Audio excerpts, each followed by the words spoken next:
Hello, my dear students. On behalf of JCBM College, I welcome to the YouTube channel. In this class, we are discussing about the chapter 3rd. The title of the chapter is Demand Analysis. Demand Analysis is the title of the chapter. In this chapter, we are discussing various things. The first and foremost thing is meaning of demand. Meaning of demand is the first and foremost things in connection with the third chapter. First of all, we are trying to know the general meaning of demand. ಆತ್ಮೀಯ ವಿದ್ಯಾರ್ಥಿಗಳೇ, JCBM college YouTube ಚಾನಲ್ಗೆ ಅರ್ಥಶಾಸ್ತ್ರ ವಿಭಾಗದ ಪರವಾಗಿ ಆತ್ಮೀಯವಾಗಿ ಸ್ವಾಗತಿಸ್ತಾ ಇದ್ದೇನೆ. ನಿಮಗೆ ಅರ್ಥಶಾಸ್ತ್ರದ ಈ ಪ್ರಥಮ ಸೆಮಿಸ್ಟರ್ನಲ್ಲಿ 3ನೇ ಚಾಪ್ಟರ್ನಲ್ಲಿ ಬರುವಂಥ ಟಾಪಿಕ್ಕು ಡಿಮಾಂಡ್ ಅನಾಲಿಸಿಸ್, ಕನ್ನಡದಲ್ಲಿ ಬೇಡಿಕೆಯ ವಿಶ್ಲೇಷಣೆ. ಈ ಬೇಡಿಕೆ ವಿಶ್ಲೇಷಣೆ ಎನ್ನುವಂಥದ್ದು ಬಹಳ ಮುಖ್ಯವಾದಂಥ ಒಂದು ಚಾಪ್ಟರು.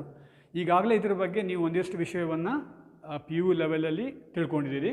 ಈಗ ಈ ಒಂದು ಚಾಪ್ಟರಲ್ಲಿ ನಾವು ಅಧ್ಯಯನ ಮಾಡಬೇಕಾದ ಪ್ರಮುಖ ಅಂಶಗಳಂದರೆ ಬೇಡಿಕೆ ಅಂದರೆ ಏನು, ಬೇಡಿಕೆಯ ಅರ್ಥವನ್ನು ನಾವು ತಿಳ್ಕೋಬೇಕು. ಬೇಡಿಕೆಗೆ ಸಂಬಂಧಪಟ್ಟಂತೆ ವಿಭಿನ್ನ ಅರ್ಥಶಾಸ್ತ್ರಜ್ಞರು ನೀಡಿದಂತಹ ವ್ಯಾಖ್ಯೆಗಳ ಬಗ್ಗೆ ನಾವೀಗ ತಿಳ್ಕೋಬೇಕಾಗತ್ತೆ. ಮೊದಲಿಗೆ ನಾವೀಗ ಬೇಡಿಕೆಯ ಅರ್ಥವನ್ನು ನಾವು ತಿಳ್ಕೊಳ್ಳೋದು. First of all, we are try to understand the general meaning of demand. Common people says that demand means mere desire. Mere desire is considered as demand. Common people, they says that demand means mere desire. But as a student of economics, we are not able to define the meaning of demand stipulated to only the desire. Not mere desire is not considered as demand. In economics, demand means consumers desire to purchase a good and a service. Consumer desire to purchase a good and services at a given price. Demand means consumers desire.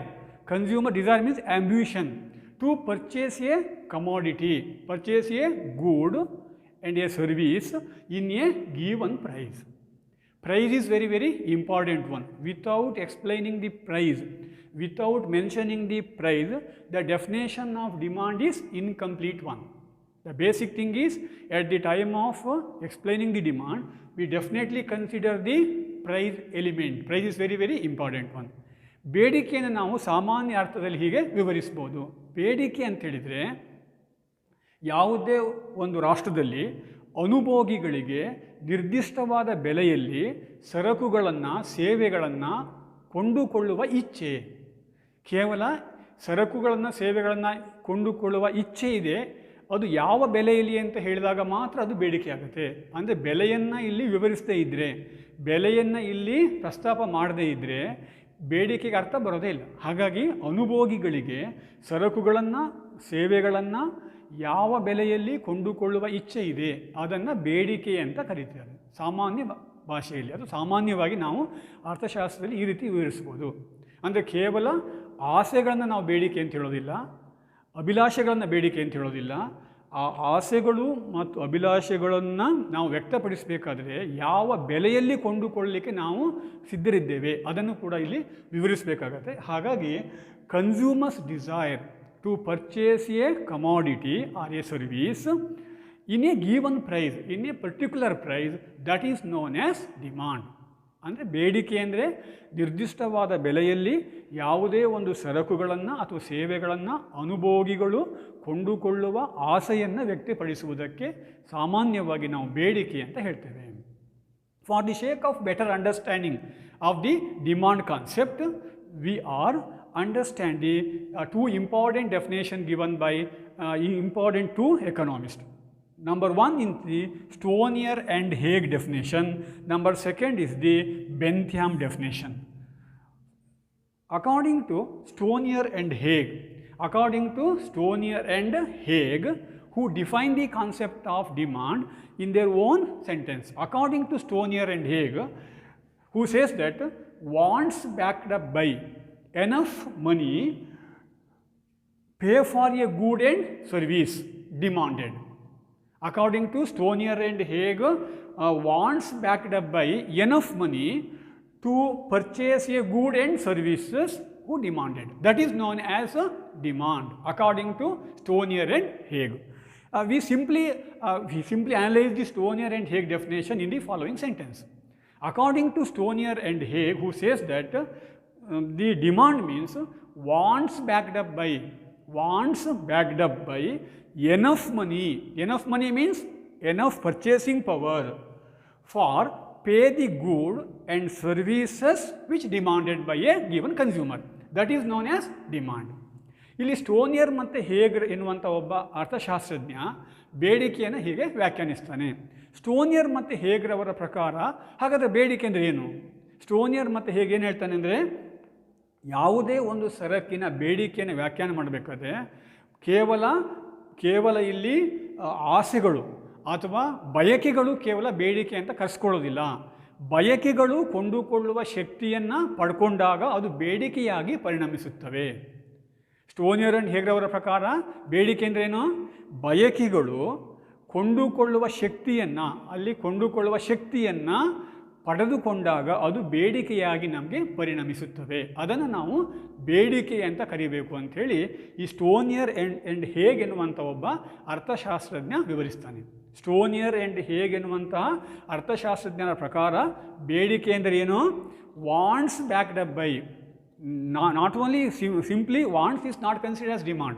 Wants backed up by enough money in the sense enough purchasing power to purchase a particular commodity who demanded by the consumer. ಅಂದರೆ ಯಾವೊಬ್ಬ ಅನುಭೋಗಿ ಯಾವ ಸರಕನ್ನು ಕೊಂಡುಕೊಳ್ಳಿಕ್ಕೆ ಇಚ್ಛೆ ಪಡ್ತಾನೆ, ಆ ಇಚ್ಛೆ ಪಟ್ಟಂಥ ಸರಕಿನ ಕೊಂಡುಕೊಳ್ಳುವಿಕೆಗೆ ಅಗತ್ಯವಾದಂತಹ ಕೊಂಡುಕೊಳ್ಳುವ ಸಾಮರ್ಥ್ಯವನ್ನು ಪಡ್ಕೊಂಡಾಗ ಅದು ಬೇಡಿಕೆಯಾಗಿ ಪರಿಣಮಿಸುತ್ತೆ. ಅಂದರೆ ಬೇಡಿಕೆಯನ್ನು ಸ್ಟೋನಿಯರ್ ಆ್ಯಂಡ್ ಹೇಗ್ರವರು ಬಹಳ ಸರಳವಾಗಿ ವಿವರಿಸ್ತಾನೆ. ಸ್ಟೋನಿಯರ್ ಮತ್ತು ಹೇಗ್ರವರ ಪ್ರಕಾರ ಕೇವಲ ಇಚ್ಛೆ, ಕೇವಲ ಬಯಕೆ ಅದು ಬೇಡಿಕೆ ಅಲ್ಲ. ಬಯಕೆಗಳು ಬೇಡಿಕೆ ಆಗಬೇಕಾದ್ರೆ ಅದರ ಜೊತೆಗೆ ಕೊಂಡುಕೊಳ್ಳುವ ಶಕ್ತಿ ಸಾಮರ್ಥ್ಯ ಸೇರಬೇಕು ಎಂಬುದು ಸ್ಟೋನಿಯರ್ ಮತ್ತು ಹೇಗ್ರವರ ಒಂದು ಅಭಿಪ್ರಾಯವಾಗಿದೆ. That is one of the important definition. It is not complete one. It tried to explain the concept of demand in a narrow way. ಅಂದರೆ ಸ್ಟೋನಿಯರ್ ಮತ್ತು ಹೇಗ್ರವರ ವ್ಯಾಖ್ಯೆ ಇದು ಪರಿಪೂರ್ಣವಾದಂಥ ವ್ಯಾಖ್ಯೆ ಅಂತ ನಾವು ಹೇಳಲಿಕ್ಕೆ ಬರೋದಿಲ್ಲ. ಯಾಕೆಂದರೆ ಈ ಬೇಡಿಕೆಯನ್ನು ವ್ಯಾಖ್ಯಾನಿಸಲಿಕ್ಕೆ ಪ್ರಯತ್ನವನ್ನು ಮಾಡಿದಷ್ಟೇ. ಬೇಡಿಕೆಗೆ ಸಂಬಂಧಪಟ್ಟ ಎಲ್ಲ ಅಂಶಗಳನ್ನು ಕೂಡ ಈ ವ್ಯಾಖ್ಯೆ ಒಳಗೊಂಡಿಲ್ಲ. ಕೇವಲ ಬೇಡಿಕೆಗೆ ಸಂಬಂಧಪಟ್ಟಂಥ ಕೆಲವು ಅಂಶಗಳನ್ನು ಮಾತ್ರ ಈ ವ್ಯಾಖ್ಯೆ ಒಳಗೊಂಡಿದೆ. ಹಾಗಾಗಿ ಇದು ಪರಿಪೂರ್ಣವಾದಂಥ ವ್ಯಾಖ್ಯೆ ಅಂತ ನಾವು ಒಪ್ಪಿಕೊಳ್ಳಿಕ್ಕೆ ಸಿದ್ಧರಿಲ್ಲ. That is the first definition. For the sake of better understanding of the concept of demand, we examine the another important definition given by Bentham. Bentham is another important economist who defined the concept of demand in their own sentence. According to Bentham definition, demand means various quantities of a given commodity. Various quantities of a given commodity or a service which consumer would buy in a market in a given price of time and given price. That is another important definition given by Bentham. According to Bentham definition, various quantities of a given commodity or a service, which a consumer would buy in the market in a given price of time and given point of time and given price. That is the meaning of demand according to the Bentham. When compared to the Stonier and Hague definition, Bentham definition is quite elaborated one. In this quite scientific one, according to Bentham definition,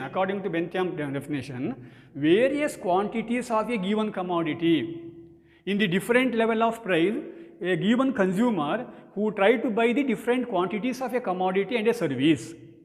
According to Stonier and Hague, various quantities of a given commodity and service which consumer would buy in the market in a given point of time, in a given price. In this definition include two important things. Number one is the price element, number second is the time element. At the time of explaining the concept of demand, according to Bentham, we consider two things. Number one is the prices of the commodity. Number second is the time, in which time a consumer is ready to buy the commodity. Number third is the amount of product is willing to purchase in a given market. How much of product is to be purchased? He is ready to purchase in a given market. These are the things are including in this particular definition. In the Bentham definition, we summarize that the various quantities of the commodity, various quantity means different quantities of a commodity, different amount of a commodity ready to purchase by the consumer in different price in a given point of time in a particular market. That is the definition given by Bentham. Bentham says that demand is nothing but various quantities of a given commodity and a service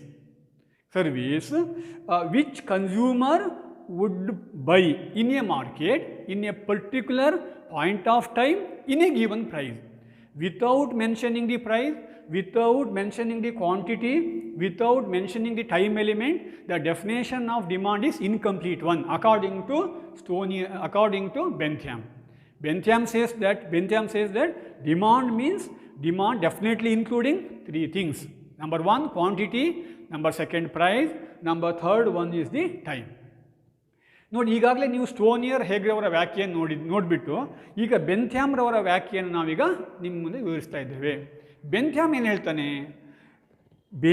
ಒಂದು ನಿರ್ದಿಷ್ಟವಾದ ಬೆಲೆಯಲ್ಲಿ, ನಿರ್ದಿಷ್ಟವಾದ ಕಾಲದಲ್ಲಿ, ನಿರ್ದಿಷ್ಟವಾದ ಮಾರುಕಟ್ಟೆಯಲ್ಲಿ ಯಾವುದೇ ಒಂದು ಸರಕಿನ ಬೇರೆ ಬೇರೆ ಪ್ರಮಾಣದಲ್ಲಿ ಕೊಂಡುಕೊಳ್ಳುವ ಇಚ್ಛೆ ಏನಿದೆ ಅದನ್ನು ಬೇಡಿಕೆ ಅಂತ ಕರಿಬೇಕು. ಬೆಂಥ್ಯಾಮ್ರವರ ಪ್ರಕಾರ ಬೇಡಿಕೆ ಅಂದ್ರೇನು? ಯಾವುದೇ ನಿರ್ದಿಷ್ಟವಾದ ಬೆಲೆಯಲ್ಲಿ, ನಿರ್ದಿಷ್ಟವಾದ ಕಾಲದಲ್ಲಿ ಬೇರೆ ಬೇರೆ ಪ್ರಮಾಣದಲ್ಲಿ ಸರಕುಗಳನ್ನು, ಸೇವೆಗಳನ್ನು ಕೊಂಡುಕೊಳ್ಳುವ ಇಚ್ಛೆ ಏನಿದೆ ಆ ಇಚ್ಛೆಗೆ ನಾವು ಬೇಡಿಕೆ ಅಂತ ಕರಿಬೇಕು ಅಂತ ಹೇಳಿ ಡಿಫೈನ್ ಮಾಡ್ತಾನೆ, ವಿವರಿಸ್ತಾನೆ. ಯಾರು? ಬೆಂಥ್ಯಾಮ್. ಆದರೆ ಸ್ಟೋನಿಯರ್ ಮತ್ತು ಹೇಗ್ರವರ ವ್ಯಾಖ್ಯೆಯಲ್ಲಿ ಈ ಕಾಲದ ಅಂಶವನ್ನಾಗಲಿ ಅಥವಾ ಪ್ರಮಾಣವನ್ನು ಆಗಲಿ ಎಲ್ಲೂ ಕೂಡ ಆತ ವಿವರಿಸಿಲ್ಲ. ಕಾಲವನ್ನು ಅವರೆಲ್ಲೂ ಕೂಡ ಮೆನ್ಷನ್ ಮಾಡಿಲ್ಲ, ಪ್ರಮಾಣವನ್ನು ಕೂಡ ಎಲ್ಲೂ ಮೆನ್ಷನ್ ಮಾಡಿಲ್ಲ. ಕಾಲವನ್ನು ಎಲ್ಲೂ ಕೂಡ ಮೆನ್ಷನ್ ಮಾಡದೆ, ಪ್ರಮಾಣವನ್ನು ಮೆನ್ಷನ್ ಮಾಡದೆ ವ್ಯಾಖ್ಯೆಯನ್ನು ಮಾಡಲಿಕ್ಕೆ ಪ್ರಯತ್ನ ಮಾಡಿದ್ದ. ಆದರೆ ಇಲ್ಲಿ ಈ ಬೆಂಥ್ಯಾಮ್ರವರ ವ್ಯಾಖ್ಯೆ ಯಾವುದೇ ಒಬ್ಬ ಅನುಭೋಗಿ, ಯಾವುದೇ ಒಬ್ಬ ನಿರ್ದಿಷ್ಟವಾದ ಅನುಭೋಗಿ ಬೇರೆ ಬೇರೆ ಕಾಲದ ಅವಧಿಯಲ್ಲಿ, ಯಾವುದೇ ಒಬ್ಬ ಅನುಭೋಗಿಯು ಬೇರೆ ಬೇರೆ ಪ್ರಮಾಣದಲ್ಲಿ ನಿರ್ದಿಷ್ಟವಾದಂತಹ ಒಂದು ಮಾರುಕಟ್ಟೆಯಲ್ಲಿ ನಿರ್ದಿಷ್ಟವಾದ ಬೆಲೆಯಲ್ಲಿ ಎಷ್ಟು ಸರಕನ್ನು ಅನುಭವಿಸಲಿಕ್ಕೆ, ಕೊಂಡುಕೊಳ್ಳಿಕ್ಕೆ ಸಿದ್ಧನಾಗಿದ್ದಾನೆ ಅದನ್ನು ಈ ಬೆಂಥ್ಯಾಮ್ರವರ ವ್ಯಾಖ್ಯೆ ತಿಳಿಸುತ್ತೆ. ಬೆಂಥ್ಯಾಮ್ರವರ ವ್ಯಾಖ್ಯೆ ಏನು ಹೇಳುತ್ತೆ? ಒಬ್ಬ ಅನುಭೋಗಿ ಬೇರೆ ಬೇರೆ ಬೆಲೆಯ ಮಟ್ಟದಲ್ಲಿ, ನಿರ್ದಿಷ್ಟವಾದ ಮಾರುಕಟ್ಟೆಯಲ್ಲಿ, ನಿರ್ದಿಷ್ಟವಾದ ಕಾಲದಲ್ಲಿ ಎಷ್ಟು ಪ್ರಮಾಣದ ಸರಕನ್ನು ಆತ ಕೊಂಡುಕೊಳ್ತಾ ಇದ್ದಾನೆ, ಕೊಂಡುಕೊಳ್ಳಿಕ್ಕೆ ಸಿದ್ಧನಾಗಿದ್ದಾನೆ, ಕೊಂಡುಕೊಳ್ಳುವ ಇಚ್ಛೆಯನ್ನು ಹೊಂದಿದ್ದಾನೆ ಎಂಬುದನ್ನು ನಾವು ಬೇಡಿಕೆ ಅಂತ ಕರಿತೇವೆ. ಅಂದರೆ ಸ್ಟೋನಿಯರ್ ಮತ್ತು ಹೇಗ್ರವರ ವ್ಯಾಖ್ಯೆಗಿಂತ ಬೆಂಥ್ಯಾಮ್ರವರ ವ್ಯಾಖ್ಯೆ ಸಾಕಷ್ಟು ಬೇಡಿಕೆಯನ್ನು ವೈಜ್ಞಾನಿಕವಾಗಿ ವ್ಯಾಖ್ಯಾನ ಮಾಡಲಿಕ್ಕೆ ಪ್ರಯತ್ನ ಮಾಡಿದೆ ಅಂತ ನಾವೀಗ ಹೇಳ್ಬೋದು. After examining these two definitions, including Stonier and Hague, we can definitely conclude that demand means wants backed up by enough purchasing power in a given commodity in a stipulated point of time. That is known as demand. After examining the two important definitions, we conclude that demand is nothing but the desire of a consumer to purchase a given commodity in a given price, in a given market, in a given point of time. That is known as demand. Generally, demand means the desire of the consumer, the desire of an individual, the desire of a person to purchase the different quantities of a commodity in a given price in a particular point of time. That is known as demand. ಈಗ ನಾವು ಸ್ಟೋನಿಯರ್ ಮತ್ತು ಹೇಗ್ರವರ ವ್ಯಾಖ್ಯೆಯನ್ನು ಅಧ್ಯಯನ ಮಾಡಿದ ನಂತರ ಅಂತಿಮವಾಗಿ ನಾವು ಏನು ಹೇಳ್ಬೋದು ಬೇಡಿಕೆ ಅಂತ ಹೇಳಿದರೆ, ಬೇಡಿಕೆ ಅಂದರೆ ಒಬ್ಬ ಅನುಭೋಗಿಯು ಬೇರೆ ಬೇರೆ ಬೆಲೆಯ ಮಟ್ಟದಲ್ಲಿ ಯಾವುದೇ ಒಂದು ನಿರ್ದಿಷ್ಟವಾದ ಸರಕನ್ನು ನಿರ್ದಿಷ್ಟವಾದ ಕಾಲದಲ್ಲಿ ನಿರ್ದಿಷ್ಟವಾದ ಮಾರುಕಟ್ಟೆಯಲ್ಲಿ ಎಷ್ಟನ್ನು ಕೊಂಡುಕೊಳ್ಳಿಕ್ಕೆ ಇಚ್ಛೆಯನ್ನು ವ್ಯಕ್ತಪಡಿಸಿದ್ದಾನೆ, ಎಷ್ಟನ್ನು ಕೊಂಡುಕೊಳ್ಳಿಕ್ಕೆ ಅಭಿಲಾಷೆಯನ್ನು ವ್ಯಕ್ತಪಡಿಸಿದ್ದಾನೆ, ಅದನ್ನು ಬೇಡಿಕೆ ಅಂತ ಹೇಳ್ತೀವಿ. ಬೇಡಿಕೆ ಅಂದರೆ ಸಾಮಾನ್ಯವಾಗಿ ಏನು ಹೇಳ್ಬೋದು, ಒಬ್ಬ ಅನುಭೋಗಿಯು ಬೇರೆ ಬೇರೆ ಬೆಲೆಯ ಮಟ್ಟದಲ್ಲಿ ನಿರ್ದಿಷ್ಟವಾದ ಸರಕನ್ನು ನಾವು ಯಾವ ಪ್ರಮಾಣದಲ್ಲಿ ಮತ್ತು ಯಾವ ಕಾಲದ ಅವಧಿಯಲ್ಲಿ ಮತ್ತು ಯಾವ ಮಾರುಕಟ್ಟೆಯಲ್ಲಿ ಕೊಂಡುಕೊಳ್ಳಿಕ್ಕೆ ನಾವು ಸಿದ್ಧರಾಗಿದ್ದೇವೆ ಎಂಬುದನ್ನು ವಿವರಿಸುವಂಥದ್ದೇ ಬೇಡಿಕೆ ಆಗಿರುತ್ತೆ. That is the meaning of demand. Not mere desire is not considered as demand. Mere desire is not considered as demand. ಅಂದರೆ ಬೇಡಿಕೆ ಅಂದರೆ ಕೇವಲ ನಿಮಗೆ ಇಚ್ಛೆ ಅಥವಾ ಬಯಕೆಗೆ ನಾವು ಬೇಡಿಕೆ ಅಂತ ಕರೀಲಿಕ್ಕೆ ಬರೋದಿಲ್ಲ. ಕೇವಲ ಬಯಕೆ ಅಂದರೆ ನಾವು ಬೇಡಿಕೆ ಅಂತ ಹೇಳೋಕ್ಕೆ ಬರೋದಿಲ್ಲ. ಬಯಕೆಗಳು ಬೇಡಿಕೆಯಾಗಿ ಪರಿಣಮಿಸಬೇಕಾದ್ರೆ ಅಲ್ಲಿ ಬೆಲೆಯನ್ನು ಪ್ರಸ್ತಾಪ ಮಾಡಬೇಕಾಗತ್ತೆ, ಕಾಲವನ್ನು ಪ್ರಸ್ತಾಪ ಮಾಡಬೇಕಾಗತ್ತೆ, ಪ್ರಮಾಣವನ್ನು ನಾವೀಗ ಪ್ರಸ್ತಾಪ ಮಾಡಬೇಕಾಗತ್ತೆ. That is the two important definition in connection with the concept of demand. After examining the two important definitions, we definitely explain what are the things are must be considered. What are the things are must be considered at the time of defining the demand. ಈಗ ನಾವು ಈ ಎರಡು ವ್ಯಾಖ್ಯೆಗಳನ್ನು ನೋಡಿದ ನಂತರದಲ್ಲಿ ನಾವು ಬೇಡಿಕೆಯನ್ನು ವ್ಯಾಖ್ಯಾನಿಸಬೇಕಾದ್ರೆ ಏನೆಲ್ಲ ಅಂಶಗಳನ್ನು ನಾವು ಪರಿಗಣಿಸಬೇಕಾಗತ್ತೆ. What are the factors must be consider before defining the demand.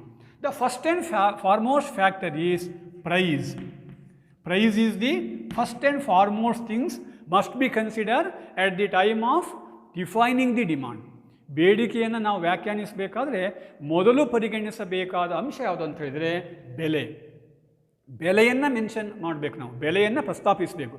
Without mentioning the price the definition of demand is incomplete one.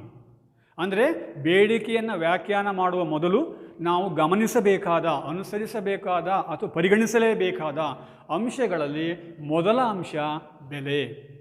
ಈಗ ಯಾವುದೇ ಒಂದು ಸರಕಿಗೆ ಯಾವುದೇ ಒಂದು ಮಾರುಕಟ್ಟೆಯಲ್ಲಿ ಎಷ್ಟು ಬೇಡಿಕೆ ಇದೆ ಅಂತ ಹೇಳಬೇಕಾದ್ರೆ ನಾವು ಬೆಲೆಯನ್ನು ಹೇಳಬೇಕಾಗತ್ತೆ. ಈಗ ಫಾರ್ ಎಕ್ಸಾಂಪಲ್ ಬೆಂಗಳೂರಿನಲ್ಲಿ ಯಾವುದೇ ಒಂದು ಹಣ್ಣಿಗೆ, ಆ್ಯಪಲ್ಲಿಗೆ ಎಷ್ಟು ಬೇಡಿಕೆ ಅಂತ ಹೇಳಬೇಕಾದ್ರೆ ಯಾವ ಬೆಲೆಯಲ್ಲಿ ಬೇಡಿಕೆ ಇದೆ ಅಂತ ನಾವು ಹೇಳಬೇಕಾಗತ್ತೆ. ಅಂದರೆ ಯಾವುದೇ ಒಂದು ಸರಕಿನ ಬೇಡಿಕೆಯ ಪ್ರಮಾಣವನ್ನು ವಿವರಿಸುವ ವೇಳೆಯಲ್ಲಿ ನಾವು ಬೆಲೆಯನ್ನು ಪ್ರಸ್ತಾಪ ಮಾಡಬೇಕಾಗತ್ತೆ. ಶಿವಮೊಗ್ಗದ ಮಾರುಕಟ್ಟೆಯಲ್ಲಿ ಅಡಿಕೆಗೆ ಬೇಡಿಕೆ ಇದೆ ಅಂತ ನಾವು ಸುಮ್ಮನೆ ಹೇಳಿಕ್ಕೆ ಬರೋದಿಲ್ಲ. ಯಾವ ಬೆಲೆಯಲ್ಲಿ ಅಡಿಕೆಗೆ ಬೇಡಿಕೆ ಇದೆ ಅಂತ ನಾವಿಲ್ಲಿ ಹೇಳಬೇಕಾಗತ್ತೆ. ಹಾಗಾಗಿ ಬೆಲೆ ಅಂತೇಳೋದು ಬೇಡಿಕೆಯನ್ನು ವ್ಯಾಖ್ಯಾನಿಸಬೇಕಾದ್ರೆ, ವಿವರಿಸಬೇಕಾದ್ರೆ ಪರಿಗಣಿಸಬೇಕಾದ ಪ್ರಮುಖವಾದ ಒಂದನೇ ಅಂಶ ಆಗಿರುತ್ತೆ. The second important factor must be considered at the time of defining the demand, that is the quantity. ಅಂದರೆ ಪ್ರಮಾಣ. ಮೊದಲನೇದು ಬೆಲೆ, ಎರಡನೇದು ಪ್ರಮಾಣ. ಯಾವುದೇ ಒಂದು ಸರಕಿಗೆ ಬೇಡಿಕೆಯನ್ನು ವಿವರಿಸಬೇಕಾದ್ರೆ ಯಾವ ಪ್ರಮಾಣದಲ್ಲಿ ಬೇಡಿಕೆ ಇದೆ, ಯಾವ ಪ್ರಮಾಣವನ್ನು ಹೇಳಬೇಕಾಗತ್ತೆ. ಒಂದು ಬೆಲೆ, ಪ್ರಮಾಣ. ಯಾವ ಬೆಲೆಯಲ್ಲಿ ಯಾವ ಪ್ರಮಾಣದಲ್ಲಿ ಸರಕಿಗೆ ಬೇಡಿಕೆ ಇದೆ. Without explaining the quantity of the commodity, the demand definition is incomplete one. At the time of defining the concept of demand, we definitely consider the quantity of the commodity. The quantity is very, very important one. The how much of good and services is willing to purchase by the consumer, that is very, very important one. That is the second thing, that is the quantity. ಅಂದರೆ ಬೇಡಿಕೆಯನ್ನು ವ್ಯಾಖ್ಯಾನ ಮಾಡಬೇಕಾದ್ರೆ ಪರಿಗಣಿಸಬೇಕಾದ ಎರಡನೇ ಅಂಶ ಅಂತ ಹೇಳಿದ್ರೆ ಪ್ರಮಾಣ. ಇದು ಬಹಳ ಮುಖ್ಯವಾಗಿರುವಂಥ ಅಂಶ. The third important things that must be considered, that is the time. ಕಾಲ ಬಹಳ ಮುಖ್ಯ. ಬೆಲೆಯನ್ನು ಯಾವ ಕಾಲದಲ್ಲಿ, ಅಥವಾ ಒಂದು ದಿನದಲ್ವೋ, ಅಥವಾ ಒಂದು ಗಂಟೆಯಲ್ಲೋ, ಒಂದು ವರ್ಷದಲ್ವೋ, ಅಥವಾ ಒಂದು ತಿಂಗಳಲ್ಲಿ, ಈ ರೀತಿ ಕಾಲವನ್ನು ನಾವು ಮೆನ್ಷನ್ ಮಾಡಬೇಕಾಗುತ್ತೆ. ಎಟ್ the time of explaining the concept of demand, we also consider one more important thing, that is the time. How much of product is to be willing to purchase in a given price at a given point of time. That is demand. ಅಂದರೆ ಡಿಮಾಂಡನ್ನು ಬೇಡಿಕೆ ಹೇಳಬೇಕಾದ್ರೆ ಸಮಯವನ್ನು ಹೇಳಬೇಕು. ಯಾವ ಸಮಯದಲ್ಲಿ, ಒಂದು ದಿನದಲ್ಲಿ ಅಥವಾ ಒಂದು ವರ್ಷದಲ್ಲಿ ಅಥವಾ ಒಂದು ಗಂಟೆಯಲ್ಲಿ. The next important thing, that is the willingness and ability. Willingness and ability. The fourth important thing must be considered. The fourth important thing must be considered the willingness and ability of a consumer. Some people, they have a potentiality to purchase the commodity, but they are not able to purchase the good because of their own reason. And number second is ability. Some people, they have a desire, but they are not able to purchase the commodity because of lack of ability. At the time of defining the concept of demand, we consider two things. The fourth important thing is willingness and ability of a consumer to purchase the commodity. ಅಂದರೆ ಬೇಡಿಕೆಯನ್ನು ವ್ಯಾಖ್ಯಾನ ಮಾಡಬೇಕಾದ್ರೆ ನಾವು ಪರಿಗಣಿಸಬೇಕಾದ ಮತ್ತೊಂದು ಅಂಶ ಅಂತ ಹೇಳಿದರೆ ಇಲ್ಲಿ ವಿಲ್ಲಿಂಗ್ನೆಸ್, ಇಚ್ಛೆ ಮತ್ತು ಸಾಮರ್ಥ್ಯ, ಕೊಂಡುಕೊಳ್ಳುವ ಇಚ್ಛೆ, ಬೆಲೆಯನ್ನು ಕೊಂಡುಕೊಳ್ಳುವ ಇಚ್ಛೆ ಮತ್ತು ಸಾಮರ್ಥ್ಯ ಎಷ್ಟಿದೆ. ಕೆಲವರಿಗೆ ಏನಾಗುತ್ತೆ, ಯಾವುದೇ ವಸ್ತುವಿಗೆ ಬೆಲೆಯನ್ನು ಕೊಂಡುಕೊಳ್ಳುವ ಇಚ್ಛೆ ಇರೋದಿಲ್ಲ. ಫ್ರೀಯಾಗಿ ಸಿಕ್ಕರೆ ಅವ್ರು ತಗೋತಾರೆ, ಆದರೆ ಬೆಲೆಯನ್ನು ಅವರು ಕೊಡಲಿಕ್ಕೆ ಅವರು ರೆಡಿ ಇರೋದಿಲ್ಲ. ಇನ್ನೊಂದು, ಅವರಿಗೆ ಸಾಮರ್ಥ್ಯ ಎಷ್ಟಿದೆ. ಈಗ ತುಂಬ ಜನರಿಗೆ ನಾವು ವಸ್ತುವನ್ನು ಕೊಂಡುಕೊಳ್ಬೇಕು ಅಂತ ಇಚ್ಛೆ ಇರುತ್ತೆ, ಆದರೆ ಸಾಮರ್ಥ್ಯ ಇರೋದಿಲ್ಲ. ಆ ಸಾಮರ್ಥ್ಯ ಬಹಳ ಮುಖ್ಯ. ಕೊಂಡುಕೊಳ್ಳುವಂಥ ಇಚ್ಛೆ ನಿಮಗಿರಬೇಕು, ಸಾಮರ್ಥ್ಯನೂ ಕೂಡ ಇರಬೇಕಾಗತ್ತೆ. ಇಚ್ಛೆ ಮತ್ತು ಸಾಮರ್ಥ್ಯ ಬಹಳ ಮುಖ್ಯ. ತುಂಬ ಜನರಿಗೆ ಏನಾಗಿರುತ್ತೆ, ವಸ್ತುವನ್ನು ಕೊಂಡ್ಕೊಳ್ಬೇಕು ಅಂತ ಇಚ್ಛೆ ಇರುತ್ತೆ, ಸಾಮರ್ಥ್ಯ ಇರೋದೇ ಇಲ್ಲ. ಆ ಸಾಮರ್ಥ್ಯ ಮತ್ತು ಇಚ್ಛೆ ಎರಡೂ ಇದ್ದಾಗ ಮಾತ್ರ ಬೇಡಿಕೆಗೆ ಅರ್ಥ ಬರುತ್ತೆ. ಒಬ್ಬ ಅನುಭೋಗಿಗೆ ವಸ್ತುವನ್ನು ಕೊಂಡುಕೊಳ್ಳುವಂತಹ ಸಾಮರ್ಥ್ಯನೂ ಇರಬೇಕು, ಜೊತೆಗೆ ಇಚ್ಛೆನೂ ಇರಬೇಕು. ಸಾಮರ್ಥ್ಯ ಮತ್ತು ಇಚ್ಛೆ ಅಂತ ಹೇಳೋದು ಕೂಡ ಬಹಳ ಮುಖ್ಯವಾದಂಥ ಅಂಶವಾಗಿರುತ್ತೆ.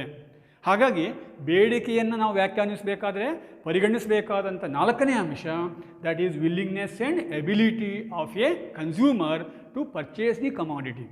These are the important things must be consider at the time of defining the demand. These are the four important things must be considered by a person at the time of defining the concept of demand. ನೀವು ಬೇಡಿಕೆಯನ್ನು ವ್ಯಾಖ್ಯಾನ ಮಾಡಬೇಕಾದ್ರೆ ಈ 4 ಅಂಶಗಳನ್ನು ಕಡ್ಡಾಯವಾಗಿ ನೀವು ಪರಿಗಣಿಸಲೇಬೇಕು. ಇದರಲ್ಲಿ ಯಾವುದನ್ನು ಬಿಟ್ಟು ಬೇಡಿಕೆಯನ್ನು ವ್ಯಾಖ್ಯಾನ ಮಾಡಲಿಕ್ಕೆ ಸಾಧ್ಯ ಆಗೋದಿಲ್ಲ. ಹಾಗಾಗಿ ಬೇಡಿಕೆ ಅಂತ ಹೇಳೋದು ಕೇವಲ ಬಯಕೆಯಲ್ಲ. ಬೇಡಿಕೆ ಅಂದರೆ ಬಯಕೆಗಳು ಕೊಂಡುಕೊಳ್ಳುವ ಶಕ್ತಿಯನ್ನು, ಸಾಮರ್ಥ್ಯವನ್ನು ನಾವು ಅದು ಪಡ್ಕೊಂಡಾಗ ಅಥವಾ ಹೊಂದಿದಾಗ, ಅದರ ಜೊತೆಗೆ ಬೆಲೆಯನ್ನು ಮತ್ತು ಸಮಯವನ್ನು ಅದಕ್ಕೆ ನಾವು ಸೇರ್ಪಡೆಗೊಳಿಸಿದಾಗ ಅದಕ್ಕೆ ಅರ್ಥ ಬರುತ್ತೆ. ಹಾಗಾಗಿ ಬೇಡಿಕೆ ಅಂದರೆ ಏನು ಕೇವಲ ಬಯಕೆಯಲ್ಲ. Mere desire is not consider want. The ability of a person, the ability of a consumer to purchase the commodity in a given point of time in a given price. That is known as demand.